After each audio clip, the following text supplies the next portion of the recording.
Previously, Hari and Vidya, a lazy couple from a poor village, deceive a wealthy merchant for shelter. When Hari feels neglected in the mansion, he steals the merchant's beloved mare to gain attention. Vidya convinces the merchant to seek Hari's help to find the mare. Despite his initial reluctance, Hari agrees to assist. Hari now thought it was time to take a different tone, so he put his hand in his pocket and brought out a map he had got ready whilst waiting to be sent for, as he had felt sure he would be. He spread it out before the merchant and pointed to a dark spot in the midst of many lines, crossing each other in a bewildering manner, which he explained were pathways through the forest. "Under a tree, where that dark spot is, you will find the mare," he said. Overjoyed at the good news, the merchant at once sent a trusted servant to test the truth, and when the mare was brought back, nothing seemed too good for the man who had led to her recovery. At the wedding festivities, Hari was treated as an honoured guest, and no longer had any need to complain about not having food enough. His wife, of course, thought he would forgive her now for having neglected him. But not a bit of it. He still sulked with her, and she could never feel quite sure what the truth was about the mare.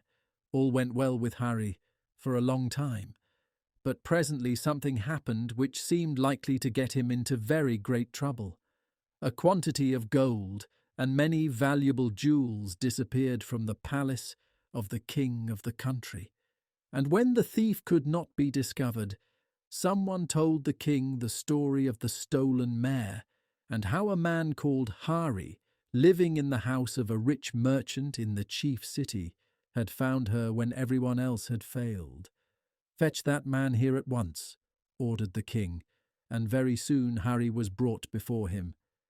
"I hear you are so wise you can reveal all secrets," said the king. "Now tell me immediately who has stolen the gold and jewels, and where they are to be found." Poor Hari did not know what to say or do.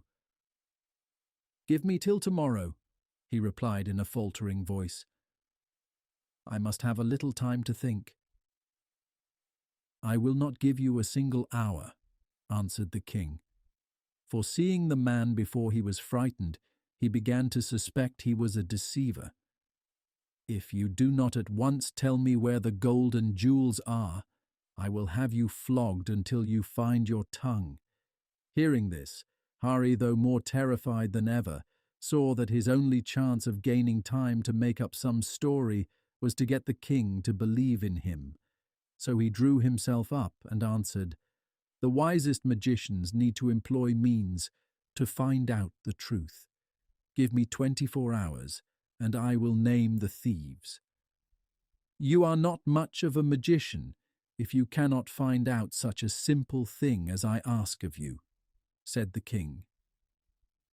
Turning to the guards, he ordered them to take Hari to prison and shut him up there without food or drink till he came to his senses. The man was dragged away, and very soon he found himself alone in a dark and gloomy room from which he saw no hope of escape. He was in despair and walked up and down, trying in vain to think of some way of escape.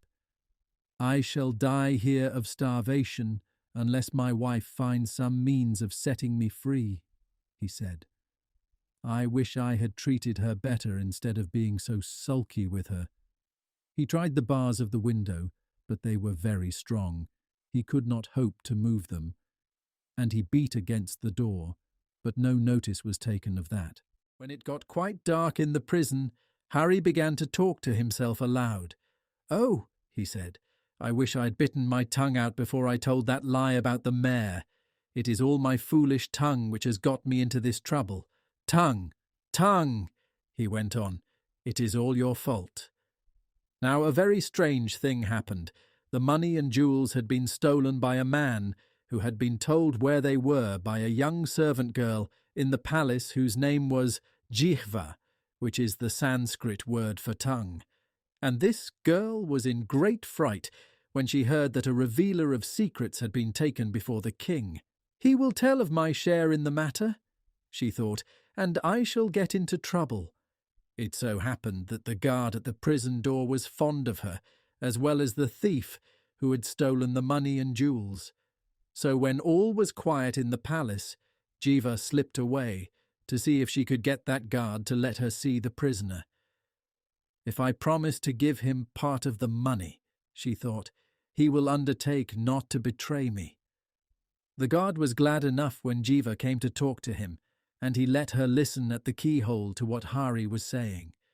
Just imagine her astonishment when she heard him repeating her name again and again. "Jiva, Jiva, thou," he cried, "art the cause of this suffering. Why didst thou behave in such a foolish manner, just for the sake of the good things of this life?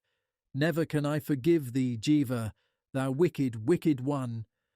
"Oh, oh," cried Jiva in an agony of terror, "he knows the truth.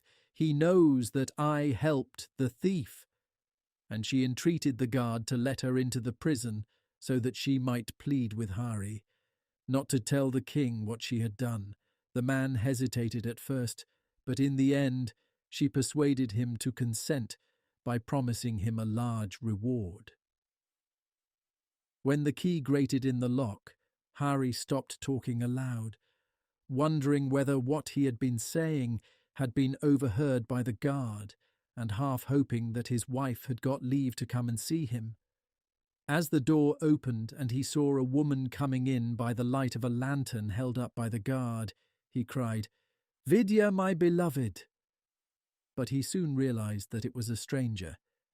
He was indeed surprised and relieved when Jiva suddenly threw herself at his feet and, clinging to his knees, began to weep and moan. "O most holy man," she cried between her sobs, "who knowest the very secrets of the heart, I have come to confess that it was indeed I, Jiva, your humble servant, who aided the thief to take the jewels and the gold and to hide them beneath the big pomegranate tree behind the palace." "Rise," replied Hari, overjoyed at hearing this. "You have told me nothing that I did not know, for no secret is hidden from me. What reward will you give me if I save you from the wrath of the king?" "I will give you all the money I have," said Jiva, "and that is not a little." "That also I knew," said Hari, "for you have good wages, and many a time you have stolen money that did not belong to you. Go now and fetch it all, and have no fear that I will betray you."